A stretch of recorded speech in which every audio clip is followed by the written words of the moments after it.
CMR shopping mall biggest festive ధమాకా. గంటకు బహుమతులు గెలుచుకోండి. నమస్తే, నేను Keshav. Welcome to Suman TV. సనాతన ధర్మం అంటే ఏంటి? ఇప్పుడు సనాతన ధర్మం చుట్టూ రాజకీయం ఎందుకు నడుస్తోంది? AP deputy CM Pawan Kalyan చేసిన వ్యాఖ్యలు, దానికి కొనసాగింపుగా తమిళనాడు ఉప ముఖ్యమంత్రి తరఫున జరుగుతున్నటువంటి రాద్ధాంతం, ఇవన్నీ కలిపి ఒక కొత్త ప్రశ్నని లేవదీస్తున్నాయి. అసలు సనాతన ధర్మం అంటే ఏంటి? దీన్ని ఆచరించడం ఈ రోజుల్లో సాధ్యమా అనేటువంటి ప్రశ్న ఎదురవుతుంది. దీనిపైన ప్రత్యేకమైన విశ్లేషణ చూద్దాం. మనతో పాటు మాజీ డీజీపీ, అలానే ప్రముఖ సంఘ సేవకులు అరవిందరావు గారు ఉన్నారు. అరవిందరావు గారు, నమస్కారం. నమస్కారం అండి. సార్, చాలా రోజుల తర్వాత సనాతన ధర్మం అనే అంశం చుట్టూ ఇప్పుడు సమాజం ఆలోచించాల్సినటువంటి పరిస్థితి వచ్చింది. అసలు సనాతన ధర్మం అంటే ఏంటి? ఈ రోజుల్లో దానికి అసలు రిలవెన్సే లేదనేటువంటి వాళ్ళకి సమాధానం ఏం చెప్తారు? అసలు సనాతన ధర్మం అంటే ఏమిటి అని మనం మొట్టమొదటి తెలుసుకోవాలండి. సనాతన ధర్మం అనే పేరుకే అర్థం ఏంటంటే, సనాతన అనే పదానికి అర్థం ఏంటంటే అది ఎల్లప్పటికీ ఉండేది, అంటే ఇట్ ఈస్ ఎటర్నలీ వ్యాలిడ్ అని దాని అర్థం. ఈ రోజుల్లో పనికొస్తుందా, మళ్ళీ పనికిరాదా అనేటువంటిది ఉండకూడదు. అలాంటివి ఉంటేనే మనం దాన్ని సనాతన ధర్మం అంటాం. అలాగా లేకుంటే అది సనాతన ధర్మం అనము. మీ ప్రశ్న ఎందువల్ల వచ్చిందంటే, ఏది సనాతన ధర్మం ఈ రోజుల్లో వీలవుతుందా అనే ప్రశ్న ఎందువల్ల వచ్చిందంటే, సనాతన ధర్మము అనే పదాన్ని మీరు సరిగా అర్థం చేసుకోలేదు. మీరు అంటే ఆ ప్రశ్న అడిగినటువంటి వాళ్ళు ఎవరైనా కానివ్వండి, అది సరిగా అర్థం చేసుకోలేదు. ఎందుకంటే సనాతన ధర్మము అంటే కులము, సనాతన ధర్మము అంటే డిస్క్రిమినేషన్ అనేటువంటి భావనలో చాలా మంది ఉన్నారండి. అది కానే కాదండి. కానే కాదు. ఎందుకంటే మనకు తెలియదు. మన పుస్తకాలు మనం చదవడం లేదు కాబట్టి, అసలు ఏమున్నదో మనకు తెలియదు కాబట్టి, అసలు ఏది మెయిన్ టెక్స్ట్, ఏది సెకండరీ టెక్స్ట్ అనేది మనకు తెలియదు కాబట్టి, మనం ఇలా కన్ఫ్యూజన్ లో ఉన్నాం. ఇప్పుడు మొట్టమొదట నేను చెప్పదలుచుకున్నది ఏంటంటే, సనాతన ధర్మం అంటేనే అన్నిటి సమాజాన్ని ధరించి ఉండేటువంటిది ధర్మం. సమాజాన్ని ఎప్పటికి కూడా it is holding the whole society, so that all members of the society are together. అన్ని సమాజంలో ఉన్నటువంటి అన్ని వర్గాలు దాంట్లో కలిసి ఉండడానికి వీలయ్యేటువంటి ఒక నార్మ్స్, ఒక వాల్యూ సిస్టమ్ ఉన్నటువంటిదే ధర్మం అంటాం. ఆ వాల్యూ సిస్టమ్ ను మనం ధర్మం అంటాం. సో సనాతన అంటే ఏంటి? ఎటర్నల్, ఇట్స్ ఆల్వేస్ వ్యాలిడ్ అని. అంటే అది ఎప్పటికీ కూడా, ఎప్పటి కాలం మారుతున్నా కూడా, కాలం మారిన కాలాన్ని బట్టి ఎప్పటికప్పుడు అది కంప్లీట్ గా అందరినీ దగ్గరికి తీసుకునేట్టు ఉండాలన్నమాట. అది సనాతన ధర్మం అంటే. దానికి మెయిన్ దానికి సోర్స్ ఏమిటి? సనాతన ధర్మానికి అది ఎక్కడి నుంచి, దేనిపైన ఆధారపడింది అని చెప్పి మనం క్వశ్చన్ వేసుకోవాలి. అది important question, most important question. సనాతన ధర్మం అనే దాన్ని మనం ఏ బుక్ ను పట్టుకొని మనం ఆధారంగా తీసుకొని మనం చెప్తున్నాము? ఒక మనుస్మృతిని పట్టుకొని మనం సనాతన ధర్మం అంటున్నామా, లేక ఉపనిషత్తుల్ని పట్టుకొని అంటున్నామా అనేటువంటిది ముఖ్యమైనటువంటిది. మనకు టెక్స్ట్ 2 లెవెల్స్ లో ఉన్నాయండి. మనకున్నటువంటి గ్రంథాలు మిగతా మతాలకు తీసుకుంటే ఒకే ఒకటి మెయిన్ టెక్స్ట్ ఒకటే ఒకటి ఉంటుంది. దానిపైనే రకరకాలైన కామెంటరీస్ ఇట్లా ఉంటాయి. ఎందుకంటే వాళ్ళకు మా టెక్స్ట్ అంటే ఇది అంటారు. మనకు వందలాది టెక్స్ట్ ఉన్నాయి. ఈ వందలాది టెక్స్ట్ లో కూడా క్లాసిఫికేషన్ చేశారు. క్లాసిఫికేషన్ లేకుండా కన్ఫ్యూజన్ లేదు. మనం చదవకుండా మనకి కన్ఫ్యూజన్ అంతే కదప్ప, మనం చదివితే కన్ఫ్యూజన్ ఏం లేదు. ఉదాహరణకు వేదాలు అంటాం. వేదంలో ఉన్నటువంటి భాగమే ఉపనిషత్తులు అని. ఈ ఉపనిషత్తులు అంటే ఏంటంటే, చాలా మంది ఋషులు ఏదో ఒకానొక వ్యక్తి ఒకానొక సమయంలో వచ్చి, ఇదిగో నాకు దేవుడి నుంచి ఈ వార్త వచ్చింది, మీరందరూ నమ్మాల్సిందే, నమ్మకుంటే మీకు పనిష్మెంట్ ఉంటుంది అని ఏదో ఒక విధంగా అందరినీ కన్విన్స్ చేసి తయారైనటువంటి రిలీజన్ కాదు. వందలాది మంది ఋషులు, ఇన్ఫాక్ట్ దాదాపు 1000 మంది ఉంటారు. మనం 4 వేదాలు పరిశీలిస్తే గానీ దానిలో 1000 లేదు, కొంచెం తక్కువ మంది, 400-500 మంది ఋషులు ఉన్నారు. ఋషుల్లో అన్ని వర్గాల వాళ్ళు ఉన్నారు. పురుషులు ఉన్నారు, స్త్రీలు ఉన్నారు. వాళ్ళని ఋషిక అంటారు. సో వీళ్ళందరూ అసలు మనిషి అంటే ఏమిటి, జీవుడు అంటే ఏమిటి, ప్రపంచం అంటే ఏమిటి, అసలు మనం ఏదో దేవుడు అంటున్నాం కదా, దేవుని యొక్క తత్వం ఏమిటి, దేవుడు అనేటువంటి వాడు ఎక్కడో ఆకాశంలో కూర్చొని మనల్ని అందరినీ పాలిస్తున్నటువంటి ఒకానొక వ్యక్తి, దీన్ని ఏ విధంగా అర్థం చేసుకోవాలి, అది పురుషుడా స్త్రీనా, ఇట్లా రకరకాల ప్రశ్నలు వేసుకొని వాటన్నిటిని కూడా డిబేట్ చేశారనమాట. ఇది ఉపనిషత్తుల్లో ఉన్నటువంటి విషయం ఇదండి. అది that becomes the core text.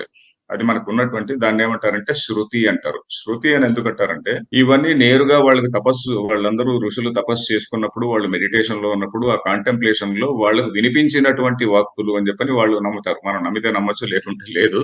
But the fact is, వాళ్లకు ఒక మతాన్ని స్టార్ట్ చేయాలి అనేటువంటి అజెండా మాత్రం లేదు. ఇది మనకు ఖచ్చితంగా చెప్పగలం.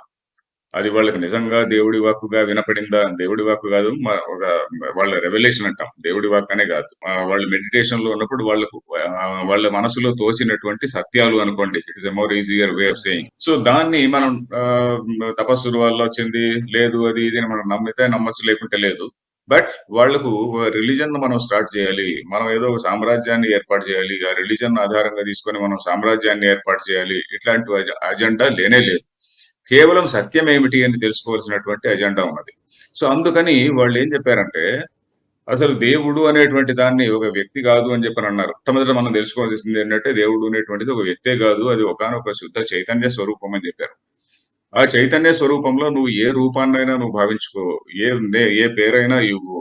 నువ్వు ఎవరు ఏ రూపం కావచ్చు, ఏ పేరైనా కావచ్చు, ఆ విధంగా భావించుకొని నువ్వు పూజ చేయొచ్చు అని చెప్పనంటారు. దీని సమ్మరీ ఉపనిషత్తుల్లో ఉన్న సమ్మరీ మనకు తెలియాలంటే మనకు భగవద్గీత కానీ సరైన ఒకటి గురువు గారి నుంచి మనం నేర్చుకోవాలండి. సరైన గురువు ఇప్పుడు దగ్గర నుంచి మనం సనాతన వినాలి. అంటే ఇప్పుడు ఎక్కువ వినిపిస్తుంది మనుధర్మ శాస్త్రాన్ని మళ్ళీ అమలు చేసేటువంటి ఒక ఎత్తుగడ కేంద్రంలో బీజేపీ ఉంది కాబట్టి ఇప్పుడు బీజేపీ అలైడ్ పార్టీస్ అన్ని ఇలాంటి నిర్ణయాలని ప్రజల ముందర పెట్టి చర్చని లేవదీసే ప్రయత్నం చేస్తారు. ఇందులో రాజకీయ ప్రతిఫలాపేక్ష ఉంది అనేటువంటి విమర్శ ఉంది. ఏం చెప్తారు దీనికి? నిజంగా మనుధర్మ శాస్త్రాన్ని ప్రాతిపదిక అది నిజమని నేను అనుకోనండి. వాళ్ళంతా అజ్ఞానులని నేను అనుకోను. వాళ్ళు ఈ రోజు మన ధర్మశాస్త్రాన్ని అమలు చేస్తాము అనేంతటి ఫూల్స్ అని నేను అనుకోవడం లేదు. ఆ విధంగా ఎవరైనా అనుకుంటుంటే వాళ్ళు చాలా దురుద్దేశంతో అనుకుంటున్నారనే నా ఉద్దేశం. మెయిన్ టెక్స్ట్ అని చెప్పాను. సెకండరీ టెక్స్ట్ అని ఒకటి చెప్పాను. మెయిన్ టెక్స్ట్ ఏమిటంటే మనకు ఉపనిషత్తులు అనేది. సెకండరీ టెక్స్ట్ ఏంటంటే దానిలో ఉన్నటువంటి విషయాన్ని ఆధారంగా తీసుకొని దాన్ని ప్రజలందరికీ చెప్పడం కోసం అని చెప్పని మనకు పురాణాలు, తర్వాత ఈ ధర్మశాస్త్రాలు, మన ధర్మశాస్త్రము, మనం ఒకడే కాదు. మనువు, పరాశరుడు, యాజ్ఞవల్కుడు ఇట్లా చాలా మంది రాశారు. 30-40 స్మృతులు ఉన్నాయి మనకు. ఒక మన స్మృతి ఒకటే కాదండి. మనకు 30-40 స్మృతులు ఉన్నాయి. ఈ స్మృతులు వీటన్నిటిని కూడా మనకు పురాణాలు వీటన్నిటిని కూడా సెకండరీ టెక్స్ట్ అంటారు.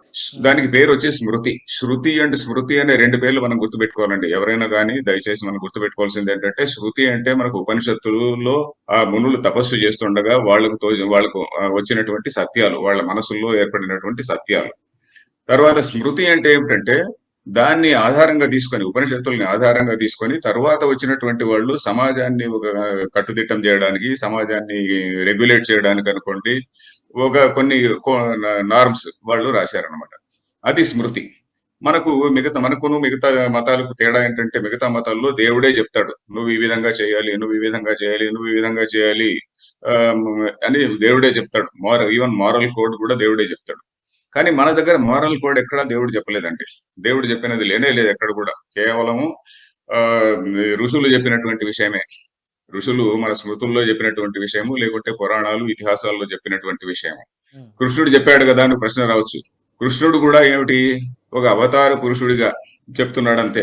అంతేగాని ఇప్పుడు నేనేదైతే ఆ శుద్ధ చైతన్యము అనేటువంటిదే ప్రపంచం రూపంలో ఇదంతా మేనిఫెస్ట్ అవుతుంది. దానిలో నువ్వు ఏ రూపాన్నైనా భావించుకోవచ్చు అన్నారు కదా. దానిలో మేనిఫెస్ట్ అయినటువంటి ఒకానొక రూపం శ్రీకృష్ణుడు అంతే. శ్రీకృష్ణుడు భగవద్గీత చదివితే మనకి ఇదే అర్థమవుతుంది.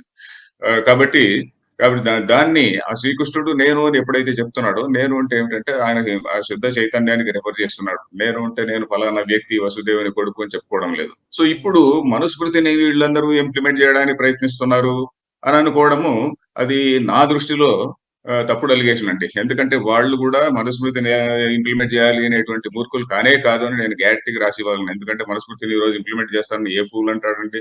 ఎవడు అనలేడు. సనాతన ధర్మం ఉంటే సరిగా అర్థం చేసుకోండి కానీ బహుశా వాళ్ళు అట్టుండొచ్చు కానీ ఆ విధంగా ఎవరు అనరు. కానీ సనాతన ధర్మం అంటే కులం అని చెప్పారని అనుకుంటే అది చాలా తప్పు అభిప్రాయం. Right right thank you Aravind Rao గారు, మీ అభిప్రాయాలు తెలియజేసినందుకు. ఇది సనాతన ధర్మానికి సంబంధించి దేశవ్యాప్త చర్చ జరగడం వల్ల ఖచ్చితంగా ధర్మానికి ప్రయోజనం జరుగుతుందని ఆయన విశ్లేషిస్తున్నారు. మరోవైపు అపోహలు పెరిగిపోవడం వల్లనే సనాతన ధర్మాన్ని వ్యతిరేకించేవారు ఉన్నారు తప్ప సనాతన ధర్మం ప్రతి ఒక్కరిని తనలో కలుపుకునే మూల సూత్రాన్ని ప్రబోధిస్తుందని, దీని గురించి అధ్యయనం చేస్తే అసలు వాస్తవాలు బయటపడతాయని అరవిందరావు గారు చెప్తున్నారు. ఇది స్పెషల్ డిస్కషన్. Keep watching.